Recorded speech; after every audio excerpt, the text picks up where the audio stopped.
National Commission is. Nazo dhulma za mitandaoni dhidi ya wanawake zimeongezeka katika kaunti ya Kwale.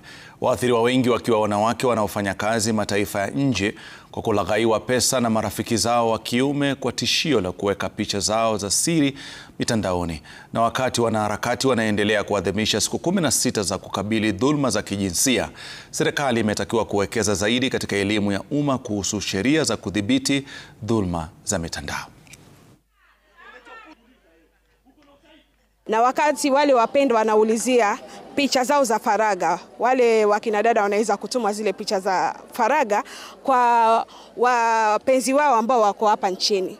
Na wale wapenzi wao wakati mwingine wanapokosana pengine utapata wanachukua zile picha na wanazianika mitandaoni. Kwa hivyo wakina dada wengi wamepatwa na misongo ya mawazo, wameweza wao wenyewe kuumia pia kiuchumi, kwa sababu mtu anamtishia kwamba usiponipatia pesa fulani, na yeye anajua kule anahudumia bwenyenye fulani kule Warabuni analipwa. Kwa hivyo utapata hata zile savings zake zote anatuma kwa njia ile kwamba anajilinda ili asiweze kuanikwa. Wanakijiji wengi wamekosa kujua ni nini ambayo inafanyika.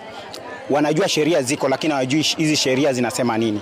Kwa hivyo ningependa serikali ikuje chini ieleze wananchi ni sheria hizi ni sheria gani na zinafuatwa kivipi, na mtu akidhulumiwa atapitia njia gani ndio apate haki. Msambweni ikiwa ndo County Referral Hospital, Msambweni ni hospitali kubwa.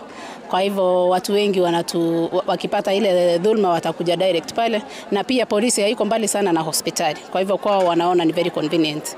So kwa wiki tutasema utapata kama cases 5-6 za SGBV, lakini tukihesabu zote hata zinazidi 10.